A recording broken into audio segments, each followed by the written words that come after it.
Hi, my name is Carmel Rohani, and I'm an intern here at the Bahá'í, as well as one of our delegates to the Commission on Population and Development, or CPD. I'm sitting here with another one of our delegates, Jeff Cameron, and as somebody who knows a lot more about migration than I do, we thought it would be great to sit him down and have a bit of a conversation about the topic. We're going to be splitting this up into 3 videos. The first will be about why it's important to address migration, as well as dispelling some common myths or misconceptions surrounding the issue. The second one is going to be talking about how migration can contribute to development, and then some new trends that are emerging within migration patterns. And the last one will be framing migration from a new forward-thinking perspective. So with that said, Jeff, it's so nice to have you here. Thank you for coming. What can you tell us about why it's important to discuss migration? I think there are many reasons it's important to talk about migration, but I'll just talk about I'll introduce 3 reasons that migration has become especially important and relevant to discussions around global policy, the reason why it's on the CPD agenda this year. The first is that migration is really one of the major forces shaping humanity's social, economic, and political life now. I mean, that's been true throughout human history. But as we've heard at CPD, today there are more migrants than ever before in human history. So there are now more than 200 million migrants around the world, international migrants, which is about 3% of the world's population. And many more than that would like to move across borders. So there's a tremendous and growing amount of migration pressure. If we look at what's driven migration in the past, whether it be demography or social networks or inequalities between countries, many of these factors are expected to grow much greater in the 21st century. And so there's every expectation that the movement of people across borders will accelerate over the course of the century, generate new challenges for governments that will only really be solved through international cooperation and dialogue. So that's one of the reasons it's important to talk about migration. Another one is really something we'll be talking about more in the second video, but it's really the potential of migration to make a significant contribution to addressing global poverty and inequality. There are many global institutions now that are looking at migration, both from a financial aspect, from a social perspective, and see the movement of people to pursue opportunity, whether it be education or employment, as really a way to relieve and address global inequalities between countries. So that's the second reason it's important to talk about migration.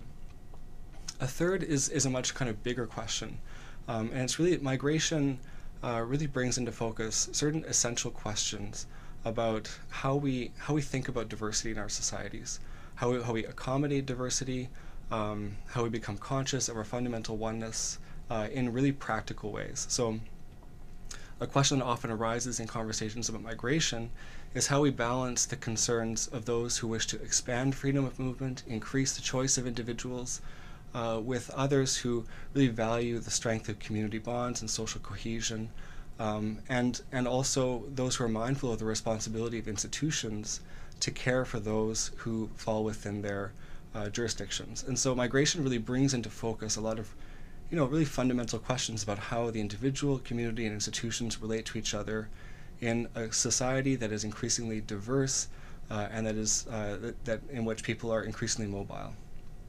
You mentioned in your first point that we're going to be seeing an increase in migration, most probably. And something you and I both heard in the opening session of the Commission was how people often have very strong emotional responses to migration. What are some myths that you can maybe dispel that would be causing these responses?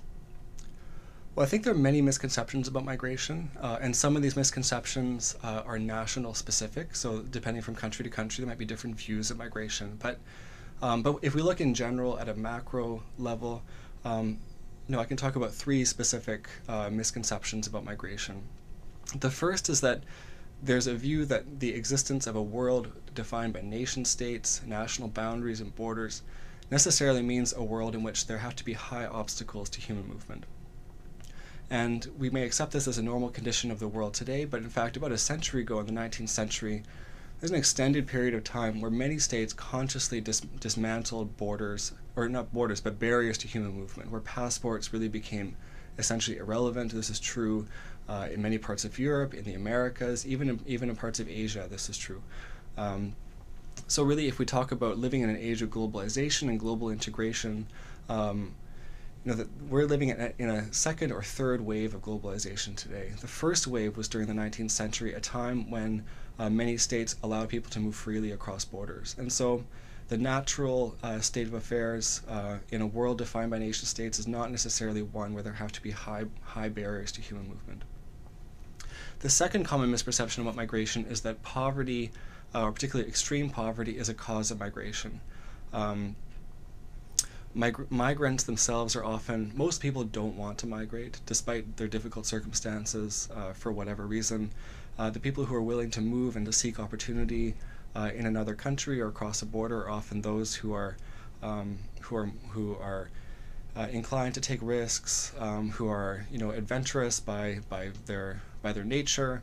This is not to sort of make a gross characterization of migrants, but on the whole, migrants tend to be exceptional people.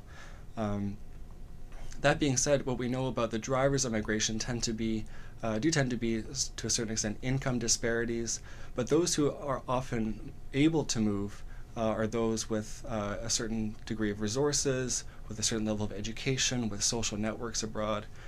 So migrants themselves are often from the middle income of their country and often come more from middle income countries than the poorest countries in the world. And so many people have this perception that lowering barriers to migration will lead to a flood of poor people across borders. And that's a fear that's based sometimes on kind of a prejudice perpetuated by media or a xenophobia that should be addressed much more directly.